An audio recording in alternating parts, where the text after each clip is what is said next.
Okay, it's 5:33. We'll call the meeting to order. We'll salute the United States flag. I pledge allegiance to the flag of the United States of America and to the republic for which it stands, one nation, under God, indivisible, with liberty and justice for all. And now the Texas flag. Honor the Texas flag. I pledge allegiance to thee, Texas, one state under God, one and indivisible. Our superintendent will lead us in a prayer. Sure. Lord, thank you for allowing us to gather here tonight and make some good decisions for the school district and honor some worthy students and staff members. And Lord, we just ask that you be with the Dolly Parton family and all the families who've been affected by the fires here recently. And Lord, keep all the Central Texas families safe. In your name we pray. Amen. Amen.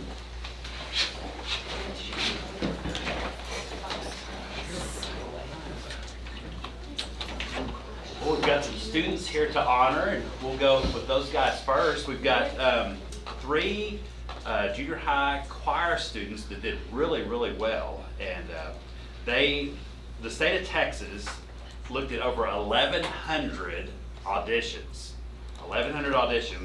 and only 250 were selected. And so we had three right here in Gatesville that were picked. And this was for the Texas Choral Directors Association Middle School Junior High All-State Choir. And so in July 2026, these three went down there. It was Tara Fulton, who's a soprano, Tessa Pryor, who's a soprano, and Aaron Petty, who's an alto.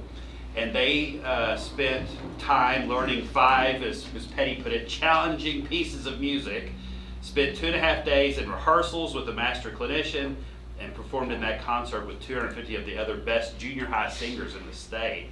And that took place in the Lila Cockle Theater at the Henry B. Gonzalez Convention Center there in San Antonio. And so we thought that was a really big deal and wanted to honor those 3 kids tonight and get their picture taken for the newspaper. And so we've got some certificates for them. And Ms. Petty, did you have anything else to say about them? Or? No, I'm just really proud. Yeah. Really. Last year we had 1, this year we have 3, so I'm just hoping that it keeps on growing. Yeah. We've got three good students here tonight. So. All right, Tessa, you come up first. Tessa, good job. Yay. And then Aaron Petty and Tara Fulton. Now She's now in high school, but good deal. you want to stand over here? Yes, we will go over here, and then Colin, you will take what's your? Hello, Miss Petty. On newspaper? Just me? Yeah. Okay, 1, 2, 3. Got it. Thank you. Thank you. Congratulations, guys. Mrs. Petty, Yes, sir. I heard some jaw-dropping news about the choir's numbers. Would you tell us a little bit about what you welcomed back to school, especially Yes. with boys? We have about 216 the way that it all 216 leveled out. kids in choral. And then in our 7th and 8th grade and high school men's combined boys to men choir, we call them, we've got 36. That's great. Boys. Which is awesome. That's great. And then we've got 9 more in 6th grade. You know, if we keep just growing it up from the bottom, we're going to keep growing numbers. So it's fun. It's interesting. We literally have boys to men. We've got boys whose voices haven't changed, and then we've got men over here with facial hair, you know, and but that's great because that's how we end up with tenor 1, tenor 2, and baritone. So we cover all the parts. So I'm really excited about that, especially. Congratulations. Yeah. Thank you. You kids, that's wonderful. Yeah. And we have one other student to honor tonight, Emily Boos. Emily got a bunch of awards here, and so she's a high school student, and she got 3 College Board National Recognition Awards.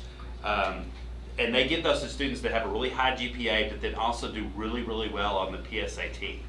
And so because of that, she got 3 prestigious awards. The School Recognition Award, so that kind of honors the school that she attends as well. It honors top performing test takers within their specific high school community. Second, she got the Rural and Small Town Recognition Award because we're in a smaller town. It elevates students attending schools in smaller communities. And then the First Generation Recognition Award that acknowledges students whose parents did not complete a bachelor's. And so she got all of those 3, and then to top it off, she got all-state journalism staff. And so her journalism teacher proposed her for that, and she was selected. And so to qualify, students had to have earned 50 points by participating in UIL contests. Only 211 students across the state earned that honor. And they even said in the letter, they said that's very hard to get, 50 points. And so Emily's been doing all kinds of good stuff. So Emily, come on up.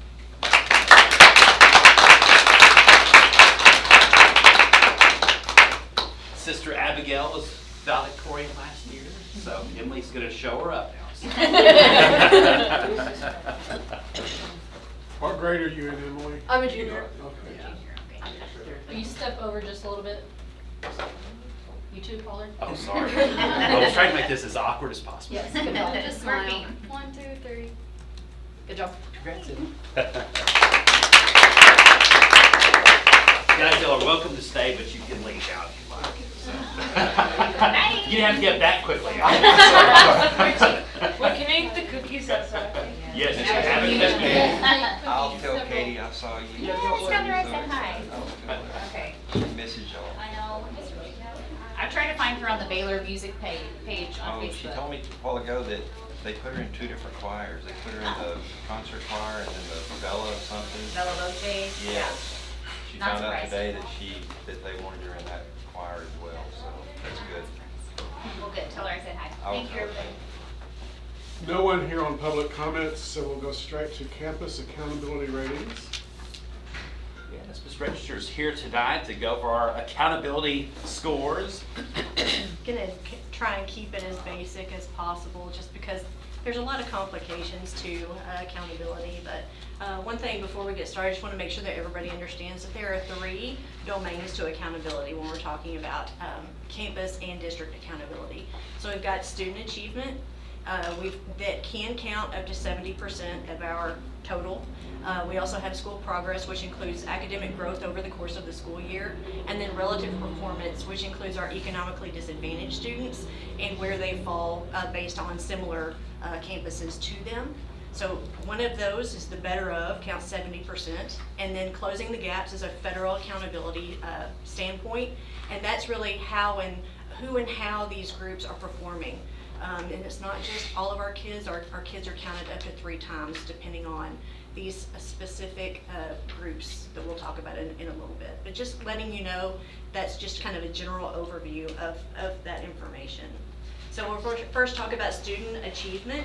And so for our lower campuses, you're really just looking at STAR specific data. And that is STAR for all tests. So for our younger kids, you know, everybody does a math and a reading test, grades 3 through 8, and then science is in grades 5 and 8, and social studies is in grade 8.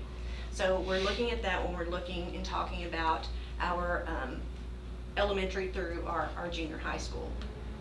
It looks a little bit differently whenever you're talking about high school because they focus more on CCMR, which is Career College and Military Readiness, and so that piece is 40% of the high school rate, in addition to a graduation rate, which they look at the best of either 4, 5, or 6 year graduation rates. The other information that's important to know is CCMR and grad rate, they lag a year. So we're not actually looking at data for this specific year that just graduated. So it's a little more complicated based on that. But really what we're looking at whenever you're talking about STAR test, you're looking at students have 4 options. They either did not meet the expectations, they approached, they met, or they mastered. So they are only going to count if they approached or made higher than that. So just making sure that you guys all know those specifics. But like I said, that for the most part can count up to 70% of our overall score. So then you look at domain 2, which is school progress.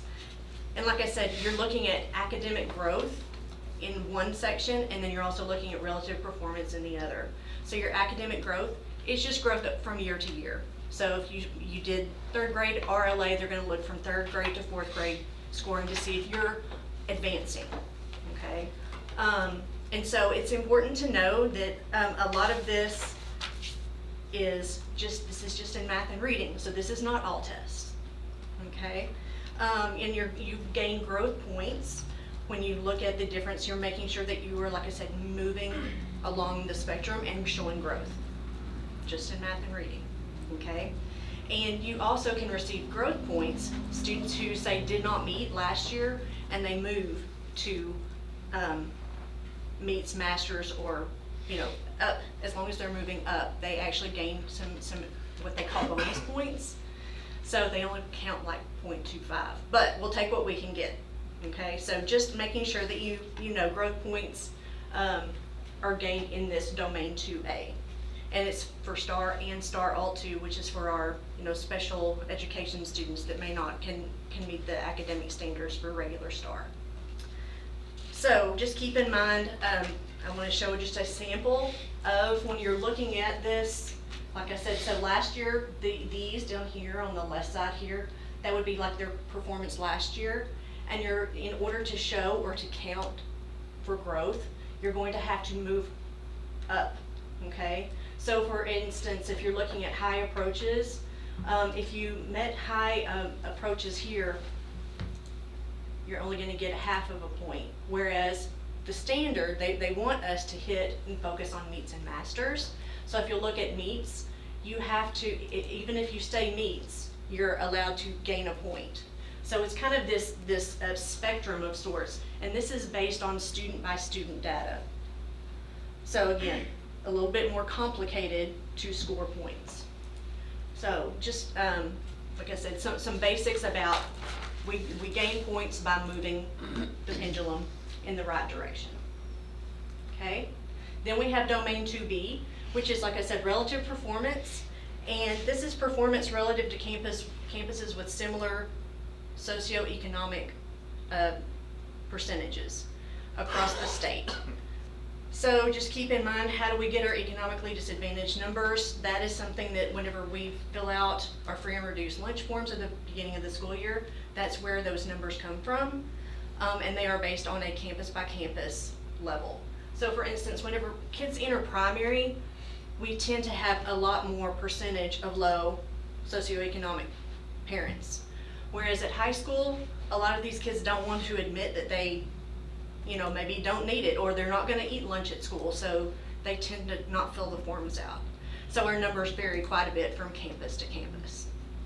But it is important to note that the higher the low socioeconomic number, the easier it is to score higher. Okay. All right, so then we go into domain 3, and this is federal accountability, and this is guaranteed to be 30% of our score. So it doesn't, the other percentages and parts were the best of to get that 70%, but this is guaranteed that this will be 30% of our score. So when you're looking at this, it's important to note, again, they're different for the campuses and especially for high school. So in domain 3, you're looking at academic achievement, and so that is just focused on math and reading scores and at meets and masters. So it's not even those approaches kids. Those approaches kids don't count in that group. Your academic growth is, again, going from, say, approached to meets. You're moving that pendulum in the right direction. So that's a way to get those scores, those points to score. Another piece is TELPAS, and so that is specific to our emergent bilingual students. And so this year they take a test. It's a 2-day test over reading, writing, listening, and speaking. And so if they score higher composite scores than what they did last year, then they also gain credit for that.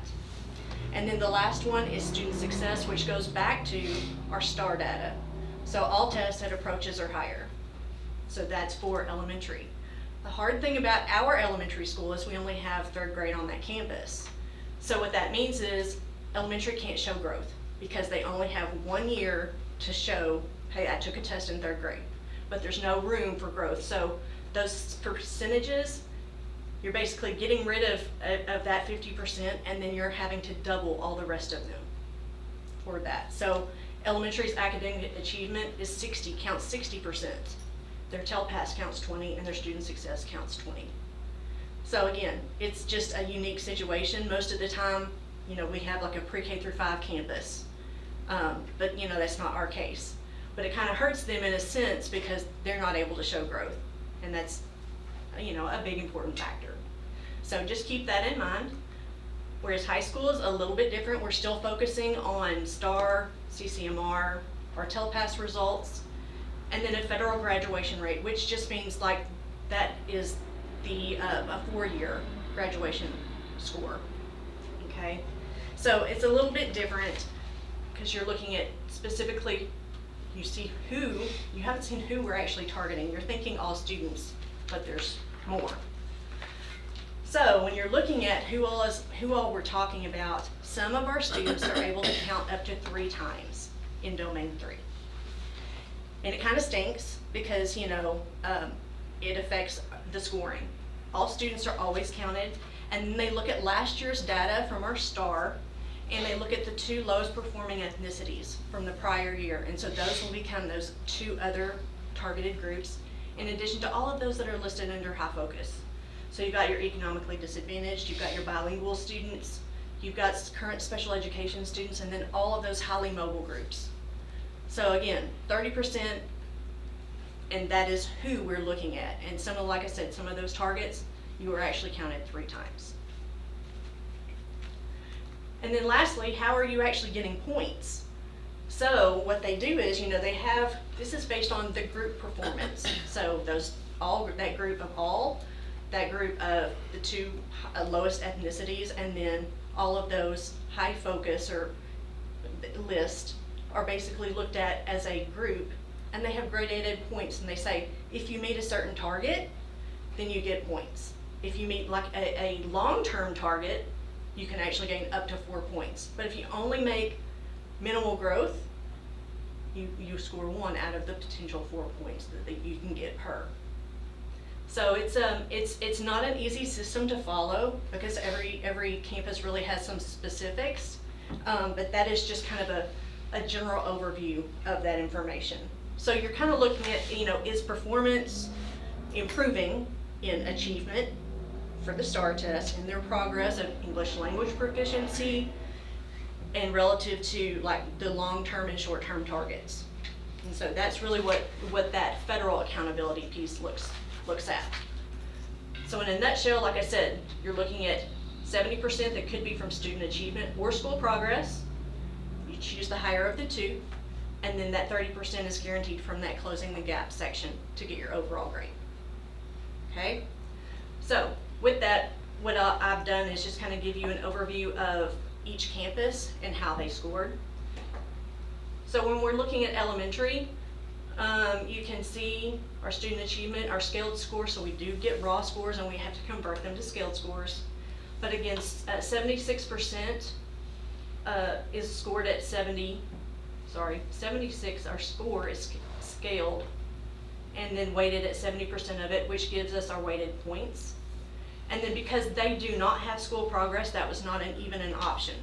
So our school progress part B, which is looking at those economically disadvantaged scores and where they fall in comparison, hit at 75. So we take the higher of the 2 to get that 53.2 for domains 1 and 2. And then that closing the gaps is 30, again 30% at 68, our scaled score, which gives us a 73.6, which rounds to a 74. Okay, and we are down a little bit from last year. And again, we've got some things in place that we're trying to help bolster. I mean, of course our goal is always growth and making sure that our kids are getting what they need. But one thing I want people to understand is you look at, we may struggle in the lower campuses, but by the time they get to high school, our kids got it. Yeah. They truly do. So it's not always indicative of the job these teachers on all of our campuses. These are not people who are just there for the paycheck. I think we all can vouch for a lot of people who put in a lot of time and effort, and sometimes our kids just don't test well, and sometimes they test amazingly. So just keep that in mind whenever you're looking at our intermediate school. Here we have a scaled score of 70 for our student achievement, so that is the highest of our domains 1 and 2. So that will account for our 70%. And then closing the gaps, we were at a 69. And, you know, we kind of inched it out, you know, just barely, but 69.7 does round to that 70. And last year, they were at a 68. So we are making some progress. And again, What would not have rounded is if this up here at the top would have been the 69.8, that would have been, they would not have rounded that.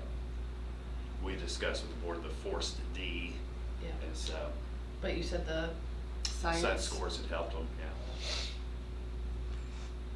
yeah, we had to base a lot, that's okay, we had to base a lot of it just on those preliminary scores because we didn't have all of our data at that point.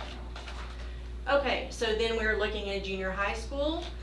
Their student achievement score is 76.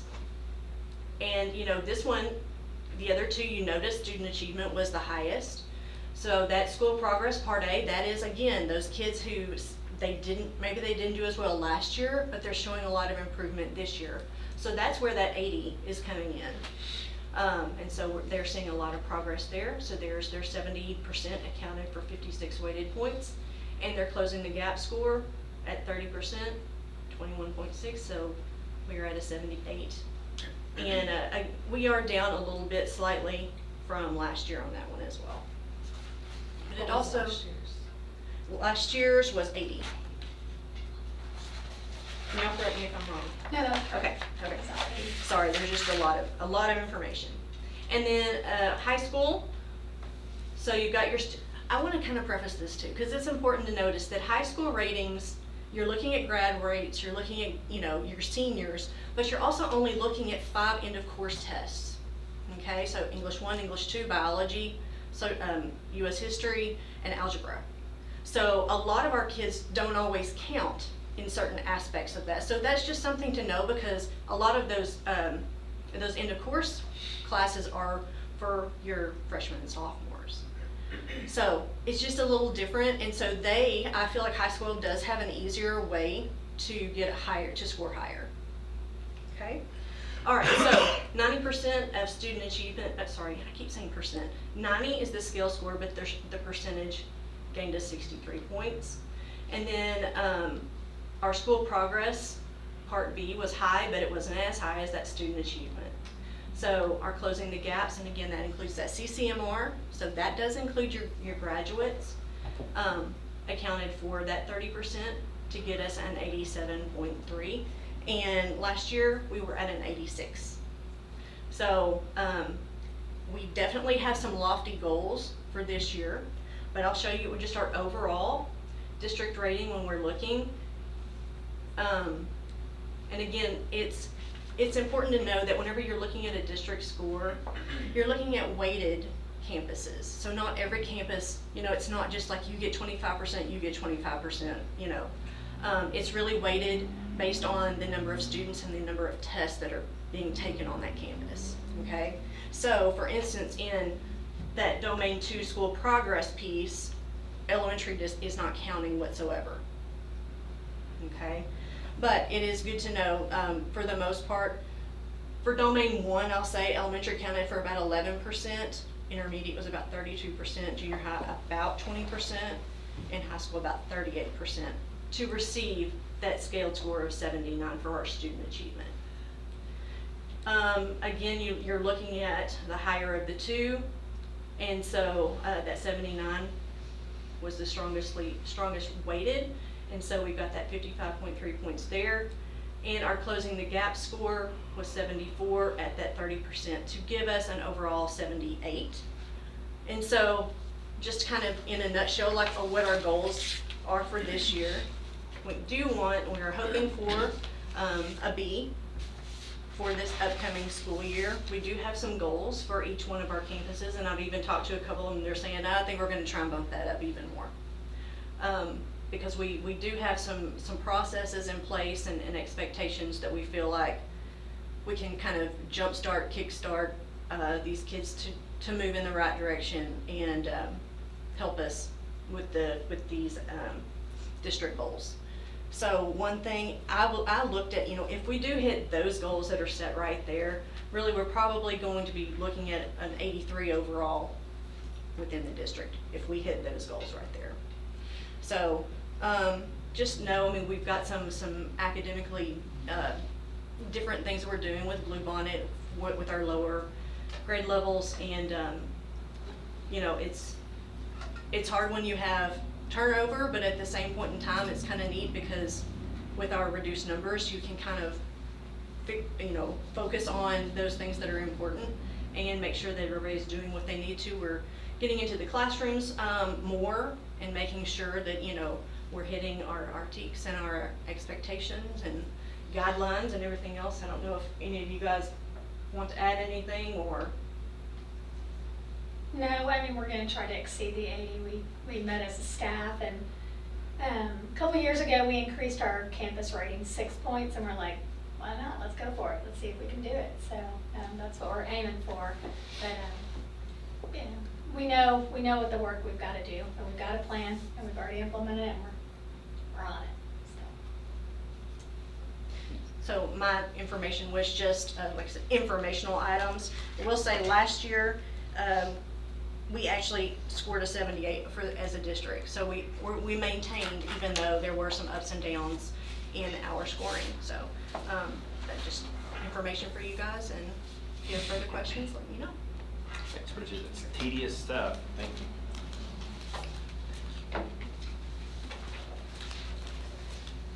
Any questions of Bridget? Okay. Junior high out-of-state trip. Yes, so Jess Hauser was unable to be here tonight. So I am reading a letter she wrote to y'all to present this. Essentially, this is to give you a broad overview. It's about the Washington, D.C. trip that she took the kiddos on this past summer. And she kind of already started the planning process of moving ahead, and I was like, ooh, pause. We got to get this approved by the board. So she addresses that in the letter. It says, Dear members of the school board, thank you for your time tonight and for your ongoing support of our students' educational growth. I am deeply grateful for your previous approval of our Washington, D.C. trip in June 2026. These trips offer education well beyond the classroom, whether our students are diving into history at the International Spy Museum, hunting for albino squirrels, parentheses, yes, we saw one, logging thousands of steps across the National Mall, or learning flexibility firsthand when our flight home got canceled and needed to be rescheduled. I sincerely apologize that I'm unable to attend tonight's meeting in person, as well as for any miscommunication regarding the approval process for our next trip.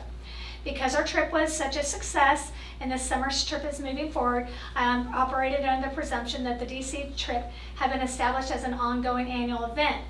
Based on that misunderstanding, I began preliminary planning for the next trip to ensure families had ample time to budget and prepare. Please forgive me for not bringing this to the board for formal review sooner. I request that the board formally approve our next Washington, D.C. trip, June 2027, and consider granting it permanent annual approval status, because now is the time to start planning for the following year.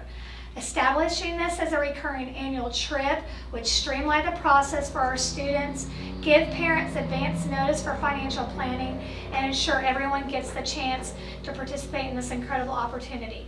Thank you for your understanding, your time, and your dedication to our school community. Sincerely, Jess Hauser. So the trip last summer went well. Oh, it was great. The kids loved it.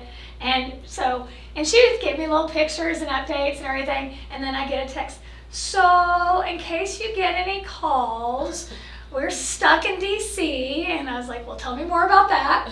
And she said that one of those things, flights have been canceled, and she's like, the kids are taking it in stride, and she sent me a picture, and I was like, are you sure they're taking it in stride? The kids had like all these angry faces. They were tired and ready to go home, but it was good. She said that they made the best of it, and they were just exhausted because it was from the moment they got there, off they went, experiencing the whole, and these are kiddos, some of these kiddos had, like the most they had left was going to Waco, and then they got to go to Washington, D.C. So, I mean, it was just pretty incredible opportunities for these kiddos, and, you know, so it's a neat thing that she's doing with these kids. So do we need to bring it earlier in the year to where that way she's got Yes, and so it does take a while for financial planning for the parents. It is pricier. That's why she was hoping it could be an annual, or excuse me, something that y'all approve that can happen annually. But if she needs to bring it every year, that's fine too, but maybe we move it to, Like the spring or yeah, something, yeah. so that, because it does take parents that want to get involved time to set the money aside. They do some fundraisers, and they get some sponsors. We try to make this as accessible as possible for kiddos. What do y'all want to do? Do y'all want to approve it for a few years, or do you want to go ahead and just get a reminder in the spring every year and approve it then, or think about it, consider it then? What do y'all feel comfortable doing? What if it changed to a different location? Are they always going to the same place? She's a DC. This is her program. I know that Bonnie Latham presented Puerto Rico. I mean, maybe we could say DC is okay, but if you change a different place, then you have to come get approval again, you know, or something. I don't know if that would be an option. And we could easily do it in the spring each year too, if you'd Yeah. like to do that. It's no big deal either way. I'd like to comment. You said y'all, that part of the trip is Arlington National Cemetery. When we took the band to DC years ago, and I went to the ceremony of the changing of the guard, and they actually allow a school to present a flag to be used on the changing of the guard. Oh, wow. And that might be something you Yeah. want to That check would be into. incredible. But the kids actually, I mean, they present the flag that Yeah. That they use. that they use. Yeah, it's So, quite an and there was a experience. school in Dallas, I think, they have been doing that for several years in that presentation. So Yeah. it might be something we'll check into. Yeah, for sure. I'll share that with her. I mean, it doesn't take but just a second to approve it, so maybe Yeah. every spring would be Okay. good, Every just in spring? case there was Yeah. something. Yeah. Sounds good. Yeah. So the recommendation is the board approve the out-of-state trip for this summer of 2027 for any interested 8th grade student. Any further discussion? Do I hear a motion? Cheyenne, a second. Emily? All in favor? Okay. Thanks, Susie. Expenditure update on the track.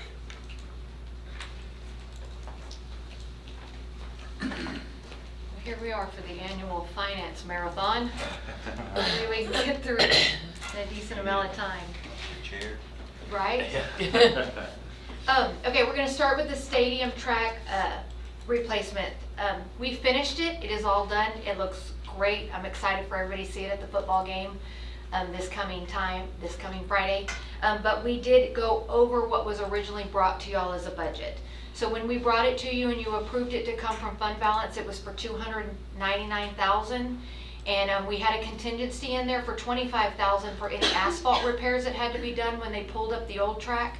And it took more than the $25,000 to get all the repairs done. So it cost an additional $22,734, excuse me. And so I am bringing that to you to let you know, A, one, it did cost us that much more, and B, I would like to take that from fund balance to cover that additional amount. So unless you have any questions, I just recommend that the board approve that we use fund balance to cover that additional cost for the asphalt repairs. Any further discussion? Do I hear a motion? Lloyd, a second? Okay, we got a motion and a second. Charlie? No, I approve. All in favor? Budget amendments for 25-26. Oh, before that, I have one more update on for expenditures. So the buses, do you have that? Okay. So we, back in, I think I wrote it down, in March, Dr. Sanderson presented that we were able to be part of the bus program again, where we could get 2 buses and the state would pay for a portion of those buses. So we got the buses in this month, and we got them just in time to start the school year. They were $154,000 each, and the bus program will cover up to $213,000 of that. But we have to get them here, we have to get them registered, and then we have to request the money. So we've got them here, we got them registered, we're using them already, We're correct? using them, they're en route. They're en route. What we didn't get was the money back before the fiscal year ends this weekend. And so I anticipate the money to be here in September, but because I have to finish and close out the school year, I don't have the money to cover that until the money comes back.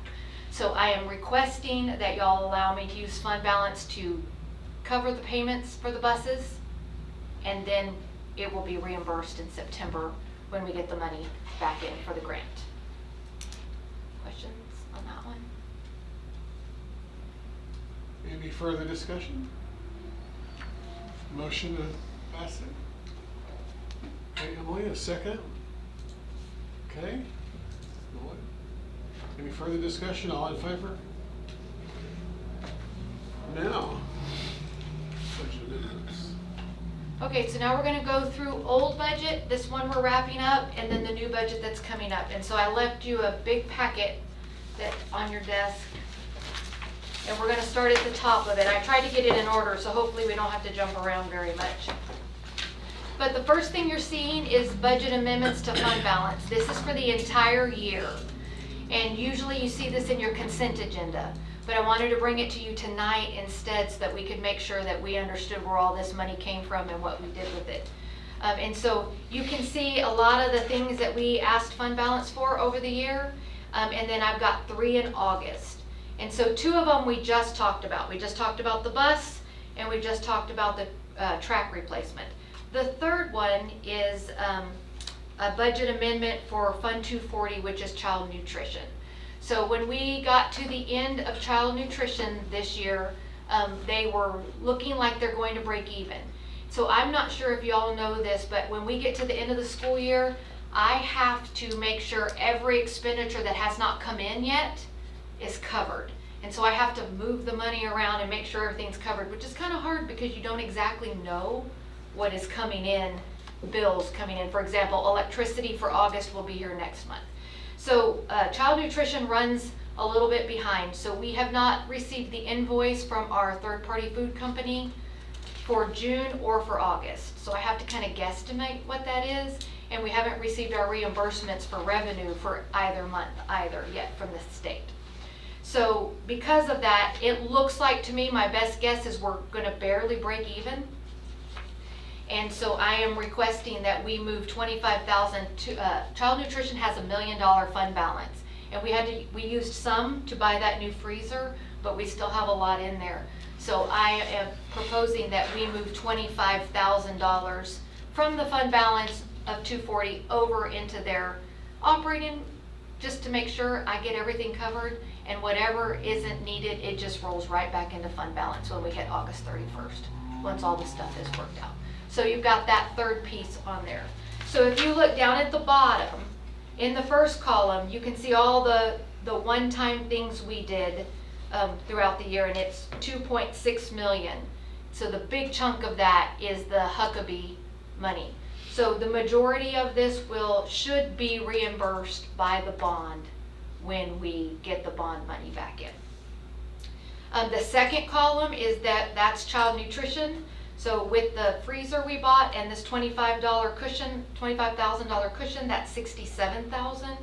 And then if y'all remember back in 23-24, we had those VAT refunds and we've been trying to expend them. And we finished them off basically this year at $107,000. So that altogether is what y'all approved for me to pull out of the fund balance. And most of that will go back in. Do y'all have any questions on that? Okay, so if you go to the second page shows you all the places I just moved money in our budget to cover everything. So the state makes us present it to you by function. And so the functions are a little different, like payroll's all mixed in, expenditures are all mixed in, but like 11 means instruction, 35 is child nutrition, 34 is transportation, 51 is maintenance. So they kind of make you break it out like that. So some areas I had some budget money left, some areas I was out of budget money. So I basically just have to move the pots around to cover everything. And so that's what you're looking at. And so I was able to do that without dipping any more into fund balance. I was able to get it moved around. And so that page just shows you all of the things that I'm going to move from one pot to the other to have everything covered. So I am recommending that you approve my final budget amendments as presented for the 25-26 operating budget, unless you have some questions on that. I have a question about when you like move from one to the other. Do you try to adjust that for next year? Like if you know that If you we know didn't it's- use all of it in this place and we moved some over, do you? Yes, sir. make If we, adjustments for that? if we know that it's gonna happen all the time like that, or we can see that trend, then yes, sir, we do. I mean, I'm we glad it's do move available around. in other places, they Yeah. didn't use it, but, Yeah. you know, if you know one's gonna need it and one doesn't, Agreed. then you could allow for that Yes. in the beginning. Yes, sir. I'm just curious, but Yeah. I think you do a great job. Well, thank you. Any further questions? Do I hear a motion to accept it? Charlie? A second? Cheyenne? All in favor? Okay. Final amended. All right, so the next page in this packet is blue, it looks like this. And so this shows you, the first column of numbers is our original adopted budget that we adopted last August. And then the second column is your final amended. That means all that money we said we would borrow from ourselves has to be put over here so that the pots get amended to match and cover all that stuff. And then the third column just shows you how much money that was. So if you look down at the bottom, our original budget was $36,525,000, and we spent $40,971,000. So that's a difference of 3.5. So that comes from a lot of different places. The majority of it comes from this front page we just talked about, the 2.6 million, the 67,000, and the 107,000. That's where the majority of it comes from. Some other places that it comes from is the 200,000 for the buses. And I do have one error on here. The original budget actually you see that row 99 kind of at the bottom? That actually should have said 240,000. So our budget was actually 240,000 more originally, and it didn't get put on here. It was a typo, and it just got messed up. So we had that, and then we had about 200,000 that we spent over, that we were able to cover with the other funds. So that, in a nutshell, comes out to close to that 3.57 million over. So most of it will get returned back to us when the bond is passed, or things like the bus grant come back in.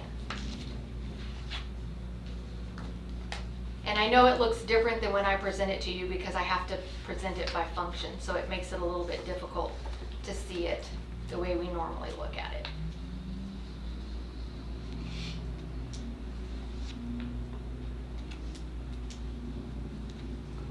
So you're asking for a motion to accept the final amended.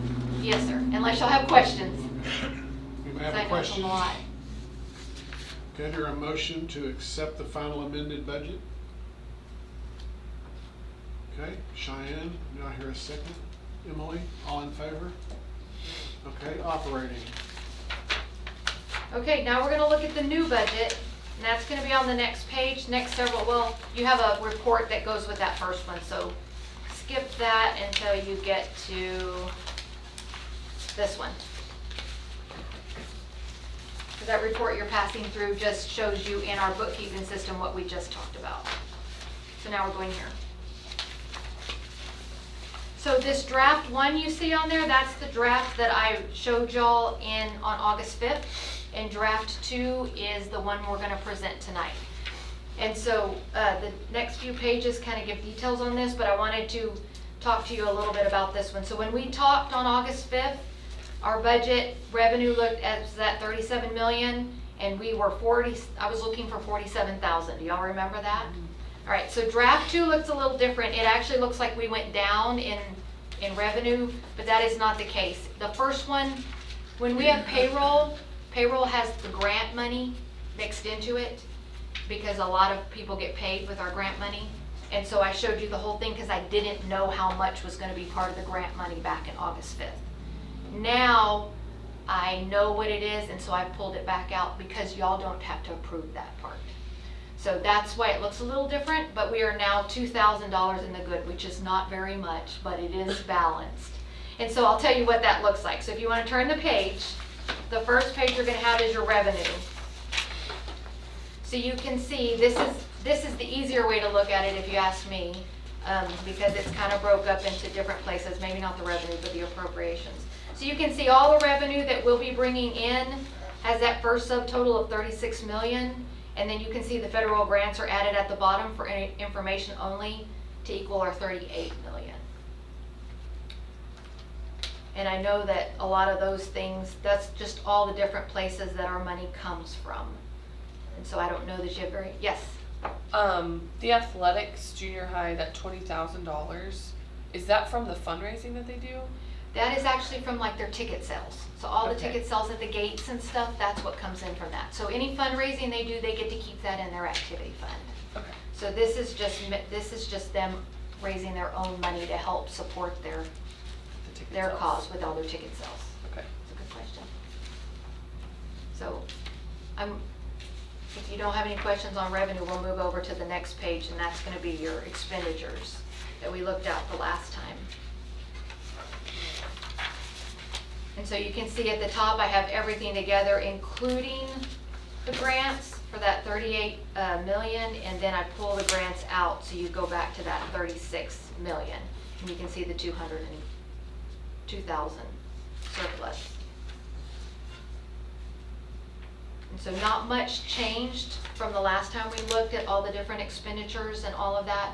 Our payroll, when we got it all worked out, was a little bit more than we thought. But other than that, we just kind of took a little here and a little there and here, a little here and a little there to get us back down to where we were balanced.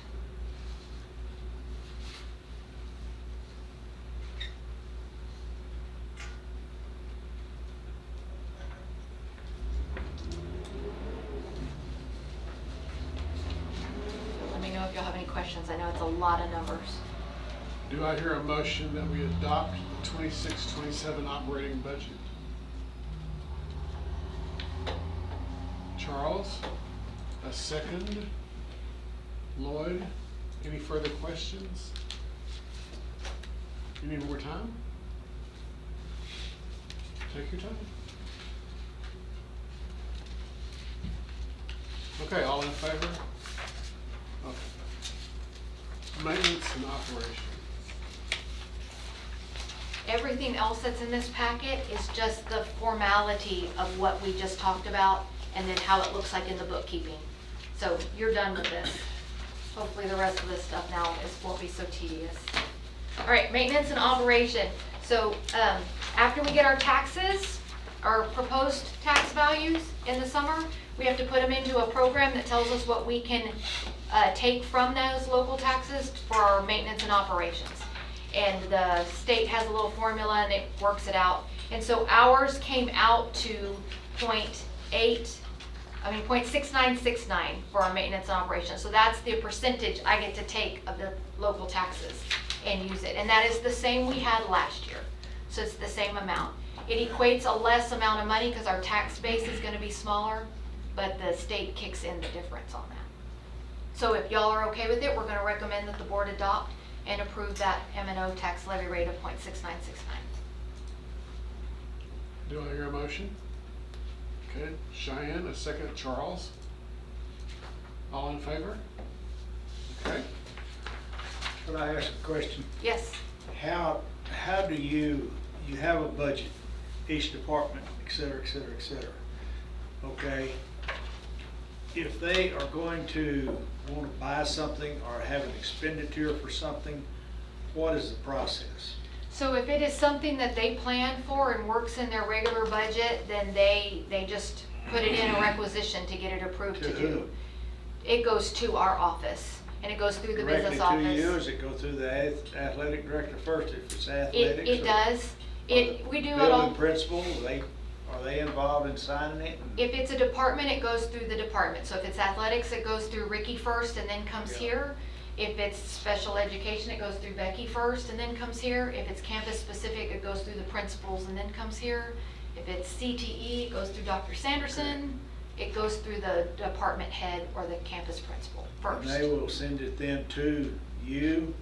So we have it in the electronic process now, so when it goes into the system on a sender, it automatically populates to these people. So if it is something for Susie's campus, her secretary puts it in, Susie approves it, it comes to me, and there's different approval processes. So if it's under 2,500 or 4,000, I approve it and it goes through. If it's more than that, it has to go to Dr. Pollard first, and then it gets approved. So it How has many- different How many people. signatures are they seeking in before they get approval? Roughly? Is minimum of 3. Okay.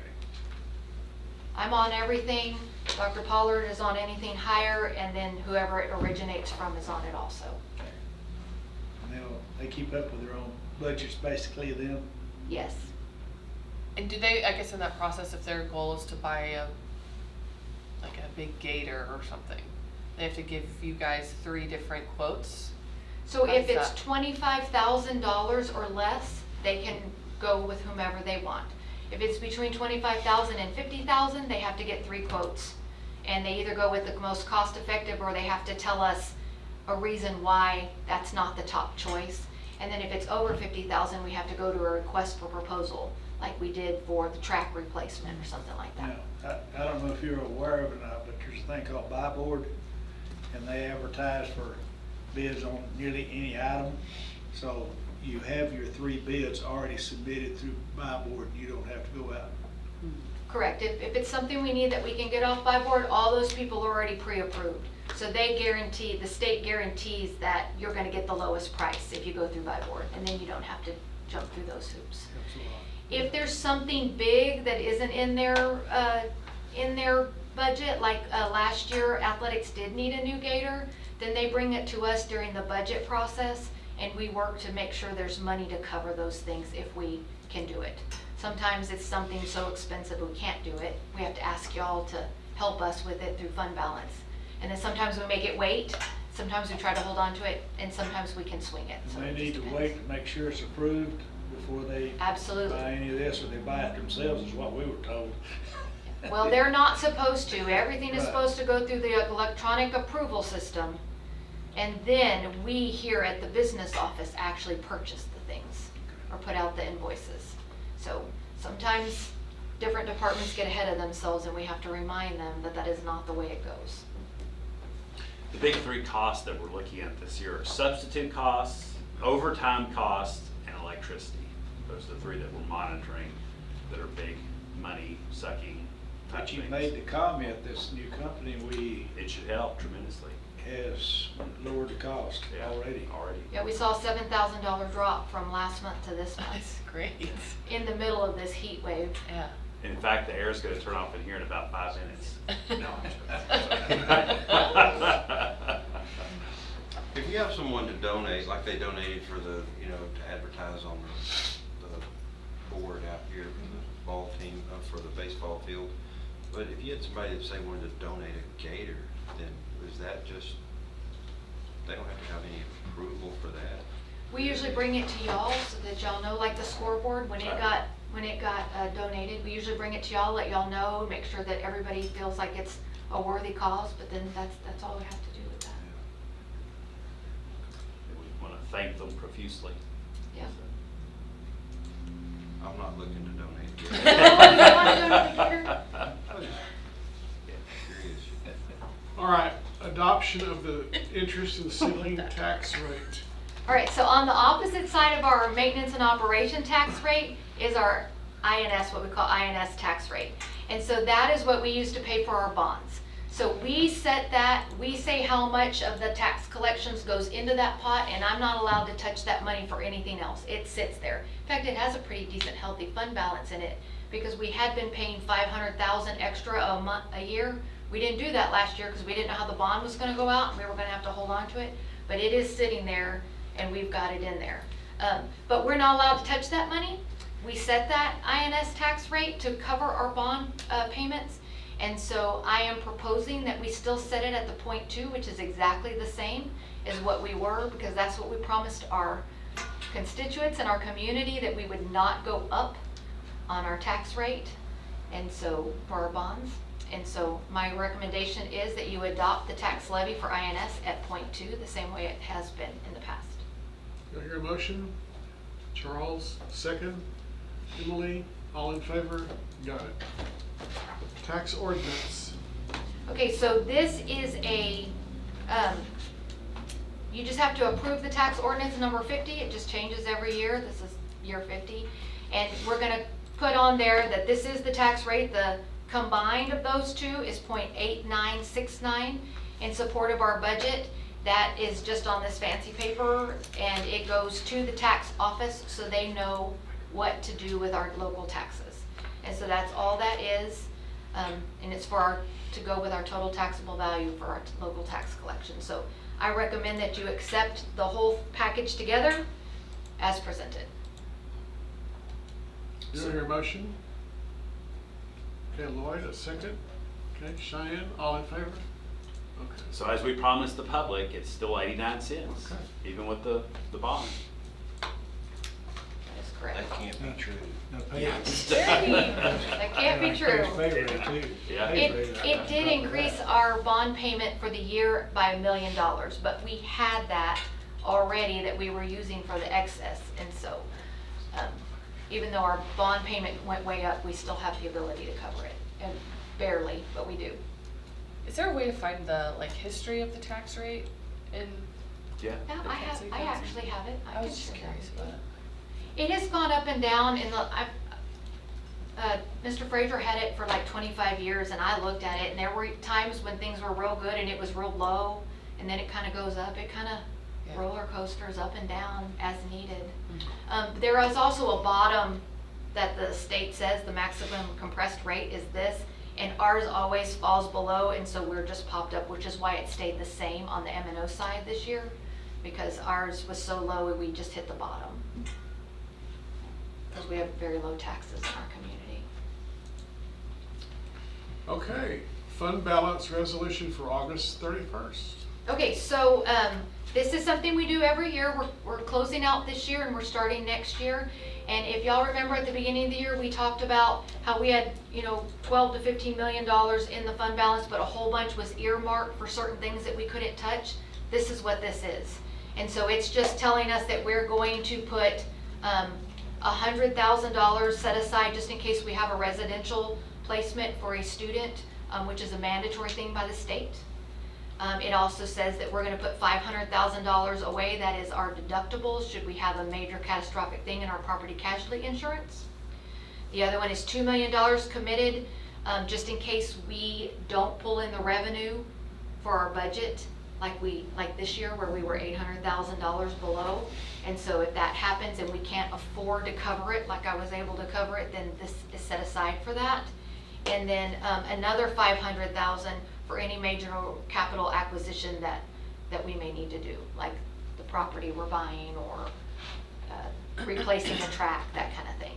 So we went over that $500,000, but y'all approved that this year. So that's what those are. Those are the things that we have to earmark and that y'all have to approve that I can earmark. The other thing that gets earmarked is a 6-month balance set aside, but you don't have to approve that. That's something mandated by the state.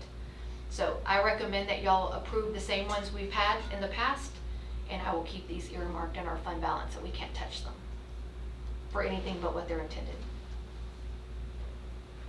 Or a motion? Cheyenne, a second. Emily? Any further discussion? All in favor? Okay. Okay, GASB 54, Campus Activity Fund. So this is kind of for campus activity like I just did for the fund balance.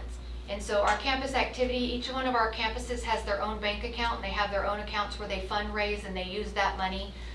This says we can't touch it. We can't take it from them. That's theirs. When September 1st comes next week, they still have their money. It's still set aside for them. It is still in their accounts and it is still the same way it was. So, in our regular budget with our tax collections and the stuff we get from the state, at the end of August 31st, it all rolls. So we start over with a brand new budget, we start over from scratch, anything that was extra gets thrown into the fund balance, that kind of thing. We don't do that for campus activity funds. What they have fundraised stays in their account. So I have to get y'all to approve that we do that we keep it separate and it's still there for them to use. It's the same on September 1st as it was on August 31st. So I recommend that y'all pass and approve this portion of the fund balance consisting of the total amount in the various campus activity funds to stay and remain in their. But the controls stay the same, like if it's over $5,000, then they have to go through bids. Yes, they follow all the same rules that we follow Okay. for the most part. And there's no instance anywhere where they're giving their money back to you for anything. Unless they owe it to us, like sometimes we pay their bills and they have to pay us back for the bills that we pay for them, but no, we don't take their money for anything unless they've spent it and we've paid for it. And who controls the authorization of those payouts from the local? Now, it's going through the same system. So when they need something, they send it through the same system where it gets approved by everybody the same way. We're starting that this year. We're rolling that way. They won't be writing their own checks anymore. We'll be writing their checks for them. And that was based on guidance from the auditors. From the auditor. They said, And quit doing it the way you're doing it. correct, because there was not a lot of oversight, so there is oversight now.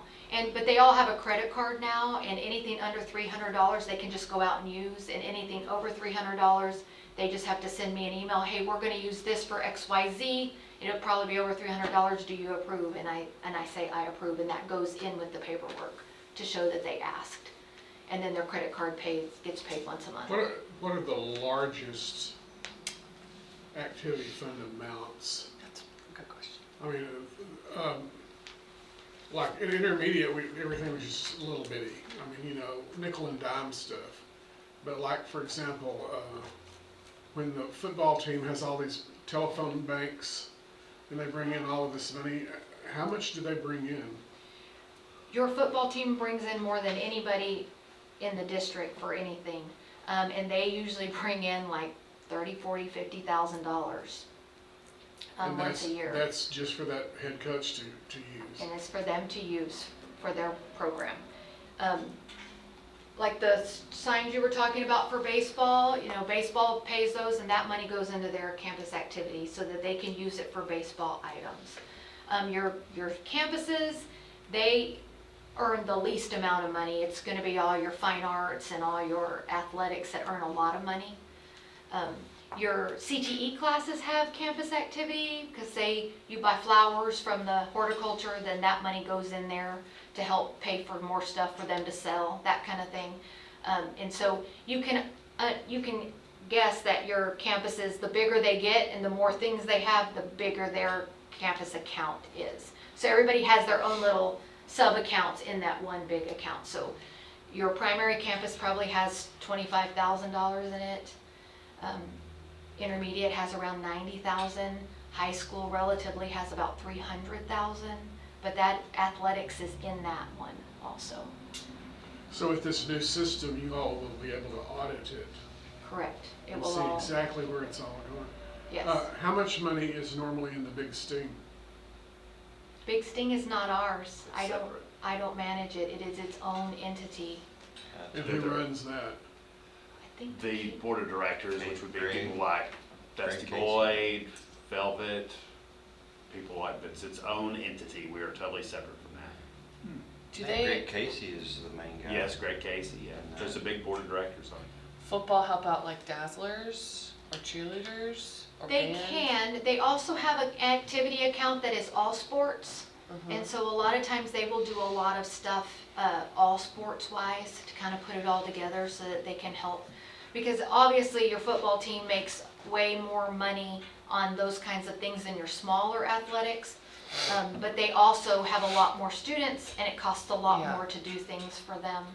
And so they do have an all sports account that they do sometimes.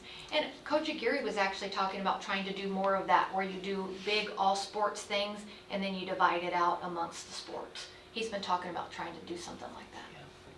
I always wondered, past history that no one really knows, but back when Bill Bradley was principal at high school, when he took that over, Uncle Sid had like $50,000 in the activity account that they had collected for lost books and wear and tear on books and odds and ends and whatever. And he made an agreement with Ziegler that they could control the local concessions proceeds from that, and Ziegler would take the $50,000 and put it in the activity account. And they took that money and then put it into a timeshare or draw the interest off of it, rather than just sitting in the account at $50,000. And they use the interest off that to pay for the end of the year bash that we used to have. Okay. So right now, all of our accounts have the same interest rate across the board. So Right. our campus activity has the same interest rate as our savings account, basically. But the interest drawn on those is given to the principals to use for like morale and stuff at their campuses. So it goes right back in and is generated back to the general account, because the campus accounts are pretty slim pickings. We've got them, you know, bare minimum, and so that's how they buy tacos or Yeah. extra pencils, or at the slower campuses, socks and underwear for the nurse, that kind of thing. For the nurse to keep, not for the Okay, nurse do I themselves. hear our socks? Do I hear a motion that we approve the 54 assignment of campus activity funds? Lloyd and Charles, all in favor? All right, I think we've made our way through all of this. Thank you, I appreciate Are we it. going to executive session tonight? Yes, very good. Okay, executive session. It is 6:41.